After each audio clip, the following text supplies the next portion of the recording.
So we know stress impacts us mentally and emotionally, but there's a huge physical component too.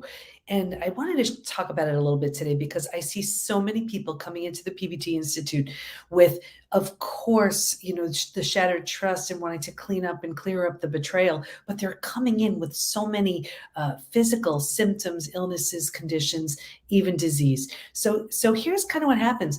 We have this amazing stress response, and in the short term, it's really designed to keep us safe, to keep us alive. Like, let's say there's a car coming at you. Well, we ignite the stress response. Because of that, blood and oxygen go to the heart, lungs, and limbs, and we're able to jump the curb to safety, right? It's there to protect us, and that's a great thing. And then things calm down, we go back to normal, we go about our business. What happens though with chronic stress is that same system is ignited, but it's not turned off. So the system that's protecting you over the long term is doing tremendous damage over the short term, is doing tremendous damage over the long term. It's like you're jumping the curb to safety 24/7. So in the beginning, you may have all the energy in the world, but then eventually you're kind of tired but wired, and eventually you're just tired, right? And it affects so many different areas of even our health. Like one I see all the time is in the gut. And if you're wondering, why do I have this gut issue now? I never had one before. Take a look at your stress. And one of the simplest ways to explain it is, think about it. If the blood and oxygen is going to your heart, lungs, and limbs so you can jump the curb to safety, well, there's really that the blood and oxygen isn't available to help you digest your food, right? And even if you are eating a great diet, now you might even not even be retaining all the amazing nutrients that you're taking in. So it gets impacted. You could be, the great stuff isn't staying in, bad stuff is coming in, good stuff is going out, and it really becomes this whole mess. In fact, we've had easily over 50,000 people take the post betrayal syndrome quiz. I'm going to post that here for you. To see to what extent they're struggling. And 45% have a gut issue. And it can be anything from Crohn's, IBS, diverticulitis, constipation, diarrhea, you name it. And it's so interesting when you think of it energetically too. Doesn't this make so much sense? Think about what the gut does. It absorbs, digests, and processes food. Well, isn't a betrayal difficult to absorb, digest, and process? Is it any wonder why the gut is acting up? So it's easy to see why we have these issues. I remember working with somebody, and she was under a tremendous amount of stress, and it was just an issue with her husband. And I remember this is back in the days when I was helping people with weight loss and health, and way more than what I'm doing now. And we were working on something, and typically everybody I was working with would lose anywhere from 2 to 8 pounds the first week, and then typically, 2 pounds every week after that. And she lost a little bit, but then she really was stuck. And she said to me one day, I'm really struggling. Would it be okay if we kind of put this on pause and pick this up, in a couple of weeks? Sure, no problem. And a couple weeks later, like a month later, she comes back and she said, Debbie, the craziest thing. I ate the exact same way. I didn't change anything. I lost 7 pounds this month.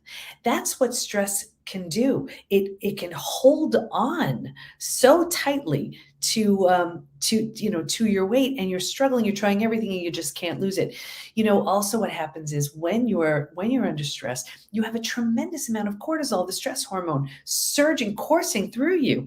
And one of the things it kind of does is, it's like, imagine, when everything is running normally and everything is okay, it's like your body, everything is going to your food, and everything is being digested and processed and metabolized the way it's supposed to.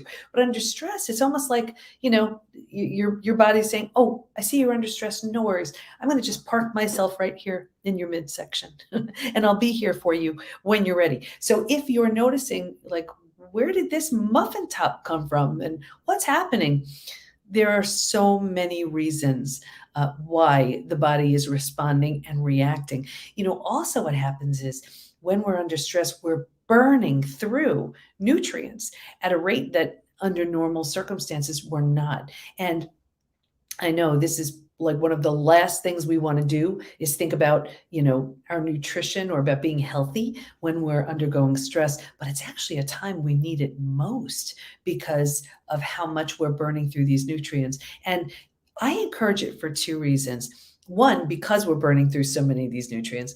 And the second reason is because at a time where we feel we've lost control, like let's take the shattering of trust, let's take betrayal, everything is that we felt we had control over is no longer. The bottom is truly bottomed out on us. And in the very beginning, a new bottom hasn't been formed yet. And it's terrifying. So something like taking control over your eating or over how you move may be the only things you feel you have control over at the time.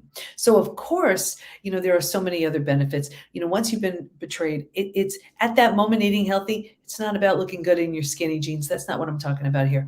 What I'm talking about is feeling that sense that you're regaining control when control has been completely ripped away from you.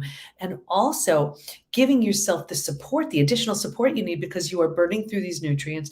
And also, because that stress is creating, especially when your adrenals tank, then it's the brain fog and the exhaustion and so many of the physical symptoms that we get. So just even boosting those nutrients is something where at least you can think a little bit more clearly and you can respond and react a little bit more clearly. I'll never forget when I was going through my betrayal, and I was so forgetful. And this was, brain fog. Talk about brain fog.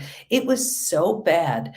I remember I was going to be meeting a bunch of friends at a restaurant that I had been to so many times.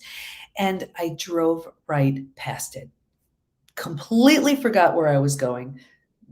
I was so confused. And I don't know if you've experienced that too. And it's so common. And then, here we are trying to just manage everything. We still have our work or, raising our kids or our other obligations. And now we have to manage all this stress too and make some sense and make some meaning out of the experience. So it's a lot to move through. It's a lot to handle. But for today, I just wanted to make sure that we'll take the post-betrayal syndrome quiz, and that link is below, thepbtinstitute.com/quiz, and see where you land. See if you're very likely to be struggling with symptoms of post-betrayal syndrome.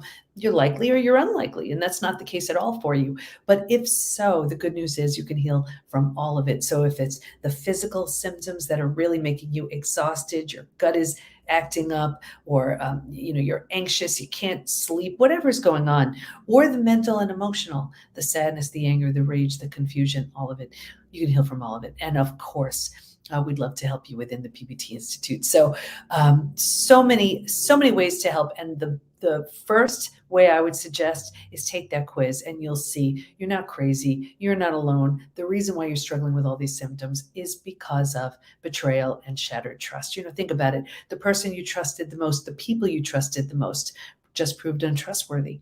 So, when the ones you'd run to are the ones causing the harm, what do you do, right? But we have ways to help, and happy to help you however we can. I'll talk to you next time.